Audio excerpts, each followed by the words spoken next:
জান্নাতের ভিতরে কিন্তু জুমার দিনকে ঈদের দিন হিসেবে পালন করা হয়। সুবহানাল্লাহ। মুসনাদে বাজ্জারের হাদিস, আল্লাহ নবী বলেন, আতানি জিবরিল, জিবরিল আলাইহিস সালাতু ওয়াস সালাম একদিন আমার কাছে হাজির হয়ে যায়।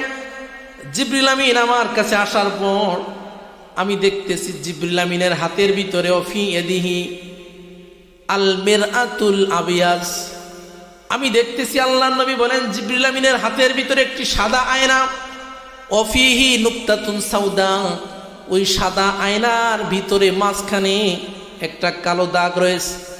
আমি জিবরিল আমিনকে জিজ্ঞাসা করলাম, ভাই জিবরিল আমিন, আপনার হাতে যে সাদা একটি আয়না দেখতে পেলাম, এই সাদা আয়না দ্বারা আপনি কি বুঝাইতে চান?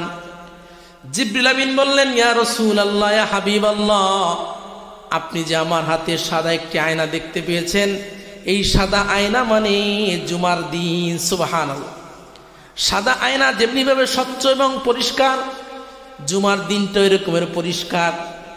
অর্থাৎ এই জুমার দিনে যারা সঠিকভাবে জুমার দিনের হক আদায় করবে, আল্লাহ পাক রব্বুল আলামিন ওদের অন্তরটাকেও সাদা আয়নার মতন স্বচ্ছ এবং পরিষ্কার করে দিবেন। সুবহানাল্লাহ। আল্লাহ নবী বললেন, ভাই জিবরিল আমিন, আমি বুঝতে পারলাম সাদা আয়না মানে আপনি বুঝাইতে চাচ্ছেন সাদা আয়না মানে এটা জুমার দিন। তো আমি জানতে চাই সাদা আয়নার মাঝখানে কালো দাগ কেন, কালো চিহ্ন আলামত কেন? জিবরিল আমিন বললেন, ইয়া রাসূলুল্লাহ, ইয়া হাবিবাল্লাহ, এই সাদা আয়নার ভিতরে যে কালো দাগ, এই কালো দাগের মাধ্যমে আল্লাহ তাআলা বুঝাইতে চান যে কিয়ামত কায়েম হবে জুমার দিন। সুবহানাল্লাহ। কিয়ামত কায়েম হবে কোন দিন? জুমার দিন। এই জন্য আল্লাহ পাক রব্বুল আলামিন এই সাদা আয়নার ভিতরে একটা কালো চিহ্ন এবং আলামত সৃষ্টি করে দিয়েছেন। জিবরিল আমিন বললেন, ইয়া রাসূলুল্লাহ, ইয়া হাবিবাল্লাহ, ওয়া নাহনু নাদউহু ইয়াউমুল মাজিদ, কিয়ামতের ময়দানে জান্নাতের ভিতরে এই জুমার দিনকে আমরা ইয়াউমুল মাজিদ হিসাবে পালন করব। অর্থাৎ ইয়াউমুল মাজিদ মানে ইয়াউমুল ঈদ, ঈদের দিন হিসেবে আমরা পালন করব। সুবহানাল্লাহ। তাহলে জান্নাতের ভিতরে জুমার দিন থাকবে এবং জান্নাতের ভিতরে জুমার দিনকে ঈদের দিন হিসেবে পালন করা হবে। হযরত জিবরিল আমিন আলাইহিস সালাতু ওয়াস সালাম বলেন, ইয়া রাসূলুল্লাহ, ইয়া হাবিবাল্লাহ, এই জুমার দিন কিয়ামতের ময়দানে ঈদের দিনে পরিণত হয়ে যায়। আল্লাহর নবী সাল্লাল্লাহু আলাইহি ওয়াসাল্লাম জিজ্ঞাসা করলেন, কেমনে? জিবরিল আমিন বলতেছেন, ইয়া রাসূলুল্লাহ, ইয়া হাবিবাল্লাহ, জান্নাতের ভিতরে আল্লাহ পাক রব্বুল আলামিন একটা উপত্যকা তৈরি করবেন এবং আল্লাহ পাক রব্বুল আলামিন ওই উপত্যকায় অবস্থান করবেন, যেই উপত্যকা থেকে মিশক আম্বারের সুঘ্রাণ ছড়াইতে থাকবে।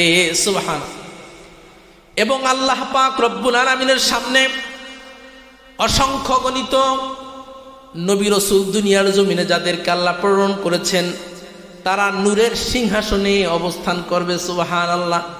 এবং দুনিয়ার জমিনে যত ফেরেশতারা আছে, ওই ফেরেশতারা মণিমুক্তার মেম্বারের ভিতরে আরোহণ করবে। সুবহানাল্লাহ। জান্নাতি যত হুর রয়েছে, জুমার দিনে জান্নাতি সমস্ত হুর আল্লাহ তাআলার সামনে হাজির হয়ে যাবে। আল্লাহ পাক রব্বুল আলামিন তখন জান্নাতীদেরকে লক্ষ্য করে বলবেন, আল্লাহ পাক রব্বুল আলামিন বলবেন, উকসু ইবাদি, ও জান্নাতি ফেরেশতারা, আমার জান্নাতি বান্দাদেরকে জান্নাতি পোশাক পরিধান করে দাও। সুবহানাল্লাহ।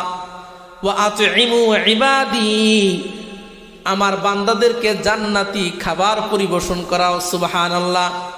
শুধু তাই নয়, আল্লাহ তাআলা বলবেন, অতয়িবু ইবাদি, আমার বান্দাদেরকে জান্নাতি সুঘ্রাণ লাগিয়ে দাও। সুবহানাল্লাহ। আল্লাহ পাক রব্বুল আলামিনের আদেশ পেয়ে জান্নাতি ফেরেশতারা জান্নাতীদেরকে এই জুমার দিন উত্তম খাবারের ব্যবস্থা করবেন এবং উত্তম পোশাকের ব্যবস্থা করবেন এবং উত্তম সুগন্ধির ব্যবস্থা করে দিবেন। আল্লাহ পাক রব্বুল আলামিন এই জুমার দিন জান্নাতীদের কাছে জিজ্ঞাসা করবেন, মা তাসআলু ইনদি, ও আমার গোলামেরা, ও আমার বান্দারা, তোমরা আমার কাছে কি চাও?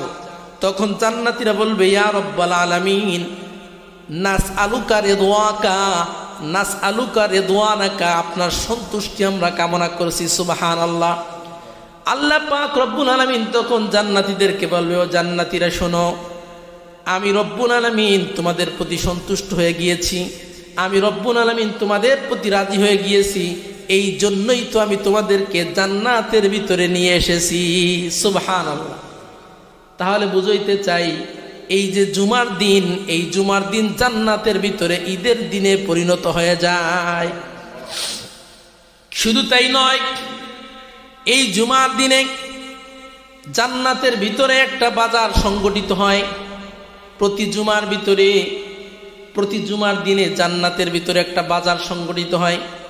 বাজার আমার দুনিয়ার জমিনে বাজারে গেলে কিছু পছন্দ হলে কিনতে আপনার টাকার প্রয়োজন হয়, কিন্তু আল্লাহ নবী বলেন প্রতি জুমার ভিতরে জান্নাতের ভিতরে যে বাজার হবে, ইন্না ফিল জান্নাতি লাসুকা, নিশ্চয়ই প্রতি জুমার দিনে জান্নাতের ভিতরে একটা বাজার সংগঠিত হয়, তবে ওই বাজার থেকে কিছু কিনতে আপনার টাকার প্রয়োজন হবে না।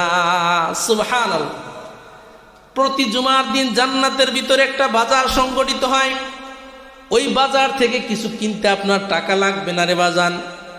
আপনি ওই বাজারের ভিতরে যা কিছু দেখবেন, আপনার দৃষ্টিতে যা কিছু পড়বে, আপনি কামনা করার সঙ্গে সঙ্গে আপনার কাছে পৌঁছিয়ে যাবে। সুবহানাল্লাহ। আল্লাহ পাক রব্বুল আলামিন বলেন, ওয়ালাকুম ফিহা মা তাশতাহি আনফুসুকুম ওয়ালাকুম ফিহা মা তাদউন। আল্লাহ পাক রব্বুল আলামিন বলেন, ও আমার ইমানদার বান্দারা শুনে রাখো, যারা জান্নাতি হবা, জান্নাতের ভিতরে তোমরা যা কামনা করবা তাই পাবা। ওয়ালাকুম ফিহা মা তাশতাহি, তোমাদের অন্তরের ভিতরে যে কামনা বাসনা আসবে, প্রত্যেকটা জিনিস আল্লাহ পাক রব্বুল আলামিন তোমাদেরকে দিবেন। অর্থাৎ জান্নাতের ভিতরে যে যা কামনা করবা ওইটাই সে পাবা। ওয়ালাকুম ফিহা মা তাশতাহি আনফুসুকুম ওয়ালাকুম ফিহা মা তাদউন। আল্লাহ বলেন, নুজুলাম মিন গফুরির রহিম। আল্লাহ তাআলা বলেন, আমার পক্ষ থেকে ওই জান্নাতের ভিতরে তোমাদের জন্য মেহমানদারির ব্যবস্থা থাকবে। সুবহানাল্লাহ। আর আল্লাহর নবী সাল্লাল্লাহু আলাইহি ওয়াসাল্লাম বলেন, হাদিসে কুদসি আল্লাহ পাক রব্বুল আলামিন নিজে বলেন, আ'জাদতু লিইবাদিয়াস সালিহিন মা লা আইনুন রাআত ওয়ালা উযুনুন সামিআত ওয়ালা খাতারা আলা কলবি বাশার। আল্লাহ পাক রব্বুল আলামিন বলেন, ও আমার গোলামেরা, আমি জান্নাতের ভিতরে তোমাদের জন্য এমন কিছু প্রস্তুত করে রেখেছি, মা লা আইনুন রাআত, যা তোমরা জীবনেও চোখ দিয়ে দেখো নাই। দুনিয়ার জমিনে হাজারো নিয়ামত তোমরা দেখেছো, তবে আমি রব্বুল আলামিন জান্নাতের ভিতরে তোমাদের জন্য যে নিয়ামত রেখেছি, এই দুনিয়ার চর্ম চোখ দিয়ে দুনিয়ার জমিনে ওই নিয়ামত তোমরা কখনো দেখতে পাওনি। শুধু তাই না, ওয়ালা উযুনুন সামিআত, আমি রব্বুল আলামিন জান্নাতের ভিতরে যে নিয়ামত তোমাদের দিব, ওই নিয়ামতের কথা তোমরা দুনিয়ার জমিনে কখনো শোনো নাই। ওয়ালা খাতারা আলা কলবি বাশার, দুনিয়ার জমিনে অনেক নিয়ামতের কল্পনা তোমরা করেছো, কিন্তু আমি রব্বুল আলামিন জান্নাতের ভিতরে যে নিয়ামত দিব, এই নিয়ামতের কল্পনা তোমরা দুনিয়ার জমিনে বসে কখনো করতেও পারবা না। সুবহানাল্লাহ। দুনিয়ার ভিতরে বসে জান্নাতের নিয়ামতের কল্পনা করা যাবে না। এক মুসল্লি বলতেছে, হুজুর, জান্নাতের ভিতরে যদি আল্লাহ তাআলা সব কিছু দেয়, তাহলে আমার তো কিছু বদ অভ্যাস আছে, দুনিয়াতে একটু বিড়ি পান করি হুজুর, তাহলে বিড়ির সাথে হুজুর আমার একটু সম্পর্ক একটু গভীর, তো আমি ভাত না খেয়ে থাকতে পারি, কিন্তু বিড়ি না খেয়ে থাকতে পারি না। তো আপনি যে বয়ানে বললেন, ওয়ালাকুম ফিহা মা তাশতাহি আনফুসুকুম ওয়ালাকুম ফিহা মা তাদউন, জান্নাতীরা জান্নাতে সব কিছুই পাবে, যা কামনা করবে সবই পাবে। তো হুজুর, আমি যেহেতু বিড়ি ছাড়া থাকতে পারি না, জান্নাতে কি বিড়ি পাওয়া যাব? এ মুসল্লির প্রশ্ন। কি বলেন আপনারা, জান্নাতে কি বিড়ি পাওয়া যাবে? বাজান, আপনার এই মনের চাহিদা দুনিয়ার জমিনে যেমন আছে, জান্নাতে যে আপনার চাহিদারও পরিবর্তন হবে। স্থান ভেদে আপনার মনের চাহিদার পরিবর্তন হয়। দুনিয়াতে বসে কখনো কল্পনা করা যাবে না যে আল্লাহ তাআলা জান্নাতে কোন ধরনের নিয়ামত দিবে। এত বড় বড় নিয়ামত দিবেন যে এই ছোট্ট নিয়ামতের কথা তখন আপনার মনে আসবেই না। দুনিয়া তো ছোট্ট, দুনিয়া তো নগণ্য। যারা বিড়ি খায় তাদের কাছে এই বিড়ি বড় সম্পদ, কিন্তু জান্নাতের ভিতরে, জান্নাতের বিশাল বড় বড় নিয়ামতের কাছে এই বিড়িটা কোনো নিয়ামতের ভিতরেই পড়বে না। তখন মানুষ এই বিড়ির কামনা করবে না। মুসলমান ভাইরা আমার, আল্লাহ নবী সাল্লাল্লাহু আলাইহি ওয়াসাল্লাম বলতেছেন, অপ্রাণের সাহাবীরা শুনে রেখো, এই জান্নাতের ভিতরে যে একটা বাজার সংগঠিত হবে, এই বাজারের ভিতরে যখন জান্নাতীরা আসবে, উত্তর দিক থেকে একটা বাতাস জান্নাতের ভিতরে প্রবাহিত হবে। জান্নাতের ধুলাবালিগুলা জান্নাতীদের চেহারায় লেগে যাবে। লেগে যাওয়ার সঙ্গে সঙ্গে জান্নাতীদের চেহারা বহু গুণ উজ্জ্বল হয়ে যাবে। সুবহানাল্লাহ। আমরা যখন রাস্তাঘাটে বের হই, ধুলাবালি আমাদের চেহারায় লাগলে আমাদের চেহারা ময়লা হয়ে যায়। আল্লাহর নবী বলেন, জান্নাতের ভিতরে যে বাজার সংগঠিত হবে, বাজারের ভিতরে ধুলাবালি থাকাটাই স্বাভাবিক। জান্নাতের ভিতরে যে বাজারটা জুমার দিন সংগঠিত হবে, ওই বাজারের ভিতরে ধুলাবালি থাকবে, কিন্তু ওই ধুলাবালি যখন জান্নাতীদের চেহারার ভিতর লাগবে, ওই ধুলাবালি লাগার কারণে জান্নাতীদের চেহারা বহু গুণ উজ্জ্বল হয়ে যাবে। সুবহানাল্লাহ। জান্নাতীগণ আপন পরিবারের কাছে যাবে, স্ত্রীর কাছে যাবে, স্ত্রী ভয় পেয়ে যাবে। স্ত্রী বলবেন, আপনি তো আমার স্বামী না, কারণ আমার স্বামী তো একটু কালো ছিল, আপনি তো বেশি সাদা, বেশি সুন্দর, আমার স্বামী তো এত সুন্দর ছিল না। সুবহানাল্লাহ। আপন স্ত্রী পর্যন্ত স্বামীকে চিনবে না। আর একটু আগে আপনি যেই চেহারা নিয়ে গিয়েছিলেন, আপনার ওই চেহারা তো এখন নাই, আপনার চেহারা তো সম্পূর্ণ পরিবর্তন হয়ে গেছে। এই জন্য আপনি যে আমার আগের স্বামী, এটা আমার মনে হচ্ছে না। সুবহানাল্লাহ। তাহলে জান্নাতের ভিতরে যে ধুলাবালি থাকবে, এই ধুলাবালি যদি কারো চেহারার ভিতরে লাগে, চেহারা উজ্জ্বল হয়ে যাবে।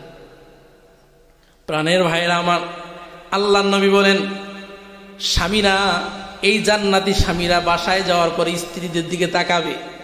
স্ত্রীদের দিকে তাকানোর পর দেখবে তাদের স্ত্রীরাও পূর্বের অবস্থায় নাই, বরং তাদের স্ত্রীরাও আগের অবস্থার চেয়ে সুন্দর হয়ে গেছে। সুবহানাল্লাহ। মুসলমান ভাইরা আমার, তাহলে এই জান্নাতের ভিতরে যে বাজারটা হবে, এই বাজারটা হবে কি বার? শনিবার, শুক্রবার। এই জুমার দিন জান্নাতের ভিতরে একটা বাজার সংগঠিত হবে। এবার চিন্তা করে দেখেন জুমার দিনের কি পরিমাণ গুরুত্ব। প্রাণের ভাইরা আমার, এই জুমার দিনের কিছু আমল আছে, জুমার দিনের গুরুত্বপূর্ণ কিছু আমল আছে। বাজান, আমল করতে রাজি আছি তো সবাই? আল্লাহর নবী সাল্লাল্লাহু আলাইহি ওয়াসাল্লাম বলেন, ক্বালা রাসূলুল্লাহ সাল্লাল্লাহু আলাইহি ওয়াসাল্লাম, মান ইগতাসালা ইয়াওমাল জুমআতি ওয়াবতাকারা ওয়াদানা মিনাল ইমাম। আল্লাহর নবী বলেন, যেই ব্যক্তি জুমার দিনে খুব ভোরে ঘুম থেকে উঠবে, এরপরে উত্তম রূপে গোসল করবে, গোসল করার পরে পায়ে হেঁটে জুমার মসজিদে যাবে, জুমার মসজিদে যাওয়ার পরে ইমামের কাছে কাছে বসবে, মসজিদে এসে অনার্থক কথা বলবে না। কানা লাহু বিকুল্লি খাতওয়াতিন আমালু সানাতিন আজরু সিয়ামিহা ওয়া কিয়ামিহা। আল্লাহর নবী বলেন, এই সকল মুসল্লিদের আমল নামায় 1 বছর নফল নামাজ পড়লে যে পরিমাণ নেকি হয়, 1 বছর নফল রোজা রাখলে যে পরিমাণ নেকি হয়, তাদের প্রত্যেকটি কদমে আল্লাহ তাআলা সম পরিমাণ নেকি দান করে দেয়। সুবহানাল্লাহ। কত গুরুত্ব। আপনি সুন্দর করে গোসল করে মসজিদে আসলেন, কোনো আমল কিন্তু আপনি করেন না, শুধু গোসল করছেন, গোসল তো সবাই করে। এরপরে একটু পায়ে হেঁটে মসজিদে আসছেন, ইমাম সাহেবের কাছে এসে বসছেন, মসজিদে এসে অনার্থক কোনো কথা বলেন নাই। এই যে আপনি মসজিদে আসলেন, আসতে আপনার যে কয়টা কদম পড়েছে, প্রত্যেকটা কদমে 1 বছর নফল নামাজের সওয়াব এবং 1 বছর নফল রোজার সওয়াব আল্লাহ তাআলা দান করে দেয়। এই জন্য প্রাণের ভাইরা আমার, জুমার নামাজে খুব তাড়াতাড়ি আসতে হবে, আগে আগে আসতে হবে। অনেক মুসল্লিরা আছে জুমার নামাজে আসে কিন্তু অনেক দেরি করে আসে। মুসলমান ভাইরা আমার, জুমার নামাজে খুব আগে আগে আসতে হবে। দ্রুত যারা আসবে তাদের আমল নামায় এই পরিমাণ নেকি হবে। এখানেই শেষ নয়, আল্লাহর নবী বলেন জুমার নামাজে সর্বপ্রথম যেই ব্যক্তি আসে ওই ব্যক্তির আমল নামায় আল্লাহ পাক রব্বুল আলামিন একটা উটনি কুরবানি করার সওয়াব দান করে দেয়। চিল্লায় বলেন সুবহানাল্লাহ। সর্বপ্রথম যে ব্যক্তি জুমার মসজিদে আসে তার আমল নামায় একটা উটনি কুরবানির সওয়াব জমা হয়। আল্লাহর নবী বলেন দ্বিতীয় পর্যায়ে যারা আসে ওদের আমল নামায় একটা গাভী কুরবানি করার সওয়াব আল্লাহ তাআলা লিপিবদ্ধ করে দেয়। সুবহানাল্লাহ। 3 নম্বরের স্তরে যারা আসে ওদের আমল নামায় একটা দুম্বা আল্লাহর রাস্তায় কুরবানি করার সওয়াব আল্লাহ তাআলা দান করে দেয়। সুবহানাল্লাহ। এরপরে চতুর্থ স্তরে যারা মসজিদে আসে, জুমার মসজিদে জুমার দিন আসে, ওদের আমল নামায় একটা মুরগি কুরবানি করার সওয়াব আল্লাহ তাআলা দান করে। সুবহানাল্লাহ। পঞ্চম স্তরে যারা আসে ওদের আমল নামায় একটা ডিম আল্লাহর রাস্তায় কুরবানি করার সওয়াব আল্লাহ তাআলা দান করে। তাহলে জুমার দিনে যারা আসে ওই সকল মুসল্লিদেরকে আল্লাহ তাআলা 5 স্তরে নেকি দান করে। ও মুসলমান ভাইয়ের আমার, আল্লাহ নবী বলেন ইমাম সাহেব যখন আলোচনার জন্য মেম্বারে বসে যায় তখন যেই সকল ফিরিস্তারা নেকি লিখতো ওই ফিরিস্তারা নেকির খাতা বন্ধ করে ইমাম সাহেবের আলোচনা শ্রবণ করতে বসে যায়। চিল্লায় বলেন সুবহানাল্লাহ। আমরা যারা আজানের আগেই আসছি ওদের আমল নামায় এই নেকিটা হবে। আজানের পরে যারা আসছেন, আমার আলোচনা শুরু করার পরে যারা বসছেন ওদের আমল নামায় কিন্তু বাজানে নেকিটা আসবে না। কারণ আপনার এই নেকি যে ফিরিস্তা লিখবে ওই ফিরিস্তা আলোচনা করার সাথে সাথে খাতা বন্ধ করে ইমাম সাহেবের আলোচনা শ্রবণ করে। সুবহানাল্লাহ। আপনারা মনে করতেছেন যে ছোট্ট মসজিদ, সামান্য মুসল্লি, এই মসজিদে হাজার হাজার লক্ষ লক্ষ ফিরিস্তারা আছে। সুবহানাল্লাহ।